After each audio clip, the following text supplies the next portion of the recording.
Welcome back friends. இன்றைக்கி நம்ம meet attack எப்படி ஜென்ரேட் பண்ணுறதை பற்றி பார்க்க போகிறோம். அது எப்படி நம்மளோட ப்ளாகர் ஆட் பண்ணுறதை பற்றி பார்க்க போகிறோம். வீடியோ ஸ்கிப் பண்ணாமல் பாருங்கள், அப்போ தான் உங்களுக்கு புரியும். ஸோ போங்க வீடியோக்குள்ளே போகலாம். ஸோ ஃபர்ஸ்ட் வந்துட்டு நம்ம கூகுள் போய்ப்போம். ஸோ கூகுள் போயிட்டு மீட் அட்டாக் ஜெனரேட்டர் டைப் பண்ணிக்கோங்க. ஸோ டைப் பண்ணிவிட்டு இதில் நம்ம வந்துட்டு மீட் அட்டாக்ஸ் ஜென்ரேட்டர்னு இருக்கும். ஃபர்ஸ்ட் ஒன் அதை ஓப்பன் பண்ணிக்கோங்க. ஸோ ஓப்பன் பண்ணிட்டு நம்ம வந்துட்டு ஸோ இதில் நம்ம வந்துட்டு என்ன பண்ணோம்னா சைட் டைட்டில் கொடுக்கணும். ஸோ இதில் நம்ம ஃபர்ஸ்ட் வந்துட்டு நம்ம ப்ளாகர் ஸோ போயிட்டு நாம் வந்துட்டு ஸோ இப்போ நான் வந்துட்டு சைட் டைட்டில் கொடுக்குறேன். ஸோ நான் வந்துட்டு ஆயில் சேட் வெயிட்னு கொடுக்குறேன். ஸோ சைட் டிஸ்கிரிப்ஷனில் வந்துட்டு நம்ம அதற்கு வந்துட்டு நம்மளோட டிஸ்கிரிப்ஷனை காப்பி பண்ணிப்போம்.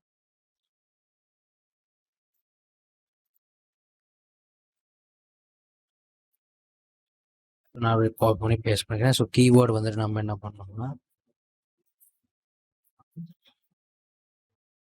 ஸோ அதற்கு நம்ம வந்துட்டு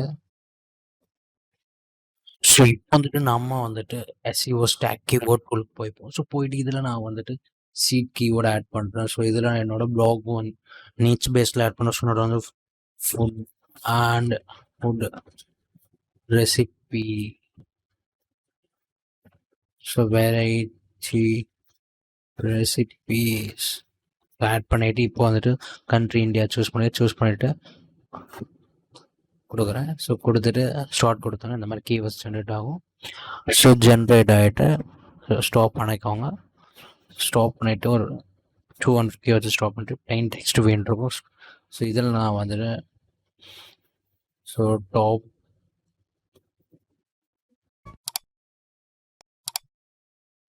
டாப் கீவேர்ட்ஸ் மட்டும் சூஸ் பண்ணிக்கிறேன். ஸோ சூஸ் பண்ணிவிட்டு ஸோ இதில் நம்ம வந்துட்டு அடுத்து என்ன பண்ணோம்னா ஸோ இதெல்லாம் கமாஸில் ஆட் பண்ணணும். ஸோ இந்த மாதிரி கமாஸில் ஆட் பண்ணிவிட்டு ஸோ நெக்ஸ்ட் ஸ்டெப் வந்துட்டு என்ன பண்ணோம்னா ஸோ இதில் எதுவும் பண்ண வேணாம். ஸோ லாங்குவேஜ் உங்களோட லாங்குவேஜ் இதில் மென்ஷனில் நோ லாங்குவேஜ் கிளிக் பண்ணிக்கோங்க. ஸோ கிளிக் பண்ணிவிட்டு ஆத்தர் வந்துட்டு நான் வந்துட்டு ஸோ அமௌண்ட் கொடுக்குறேன். ஸோ டெமோ கொடுக்குறேன். கொடுத்துட்டு ஜென்ரேட் மீடியா டேக்ஸ் இருக்கும். ஸோ கொடுத்து நம்ம ஜென்ரேட் ஆகிடும். ஸோ ஜென்ரேட் ஆகிட்டு நெக்ஸ்ட் வந்துட்டு என்ன பண்ணோம்னா ப்ளாகர் போய்ட்டு தீம் ஓப்பன் பண்ணிக்கோங்க. ஓப்பன் பண்ணிவிட்டு இதில் வந்துட்டு HTML இருக்கிறதுக்கு ஓப்பன் பண்ணிக்கோங்க. ஸோ ஓப்பன் பண்ணிக்கிட்டு நம்ம வந்துட்டு ஸோ இதில் நம்ம வந்துட்டு என்ன பண்ணோம்னா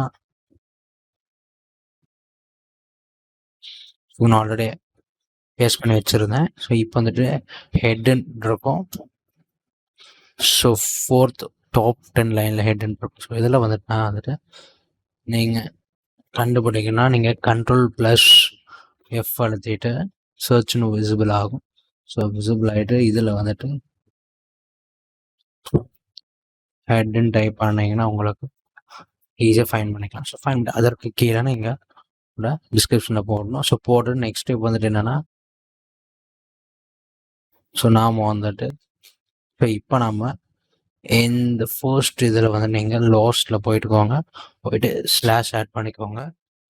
ஸோ ஒவ்வொரு எண்ட்லேயும் நம்ம ஒவ்வொரு லைனோட எண்ட்லேயும் ஸ்லாஷ் ஆட் பண்ணும். ஸோ இந்த ப்ராக்கெட் எண்ணில் நான் ஆட் பண்ணிக்கிறேன். ஸோ அடுத்து வந்துட்டு ஸோ இந்த எண்ணில் நான் ஆட் பண்ணுறேன். ஸோ இதுலேயே ஆட் பண்ணுறேன். லைன் 10 லைன் 11 ஸோ இங்கே ஆட் பண்ணணும். ஸோ ஆட் பண்ணிவிட்டு சேவ் கொடுக்குறேன்.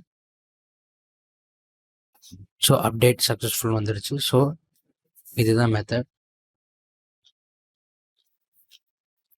ஸோ இந்த மாதிரி நீங்கள் ஈஸியாக ஆட் பண்ணணும். ஸோ இந்த மாதிரி உங்களுக்கு ஈஸியாக மீட் அட்டாக்ஸ் ஆட் பண்ணிக்கலாம். ஸோ வெரி ஈஸி தான். ஸோ இந்த வீடியோ உங்களுக்கு யூஸ்ஃபுல்லாக இருக்கும் நம்புறேன். இந்த வீடியோ உங்களுக்கு லைக் பண்ணுங்கள், ஷேர் பண்ணுங்கள், கமெண்ட் பண்ணுங்கள், மறக்காமல் சப்ஸ்கிரைப் பண்ணிக்கோங்க. Thank you friends.